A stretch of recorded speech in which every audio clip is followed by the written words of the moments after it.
இந்த பொண்ணு ஜாலியாக பட்டம் விட்டுட்டு இருக்க மாதிரி தான் தெரியுது. ஆனால் அவள் உண்மையிலே தப்பிக்கிறதுக்கான கரெக்டான டைமுக்கு வெயிட் பண்ணிக்கிட்டு இருக்கா. அங்கே இருக்கிற வேலைக்காரங்க எல்லாரும் காத்தாடியை ரசித்து பார்த்துட்டு இருக்கும்போது யாருக்கும் தெரியாமல் அந்த பொண்ணு நூலை கட் பண்ணி விட்டுறா. அந்த பட்டம் கரெக்டாக ஒரு வீட்டு மேலே போய் வீயுது. ஆனால் அவள் பண்ணுற ஒவ்வொரு மூவியும் ஒரு கொலைகாரன் தூரத்தில் இருந்து பார்த்துக்கிட்டே இருக்கிற விஷயம் இவளுக்கு தெரியாது.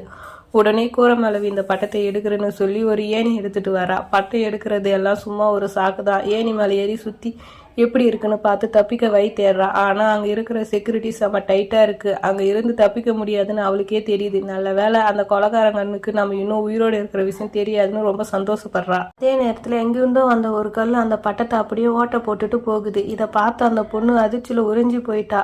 அவளுக்கு ஒரு 100 மீட்டர் தூரத்தில் இருக்கிற ஒரு மரத்து மேலே அந்த கொலைகாரம் பதுங்கி இருக்கிறத அவள் பார்த்துறா. அவனை பார்த்தோன்னே அந்த பொண்ணு ஓட முயற்சி பண்ணுறா. ஆனால் பதட்டத்தில் கால் வைக்க அப்படியே அது மேலே இருந்து கீழே வீழ்ந்துடுறா. இதிலிருந்து அவள் உயிர் தப்புவாளா இல்லை அந்த கொலைகாரன் கையில் மாட்டுவாளான்னு கமெண்ட் பண்ணுங்க.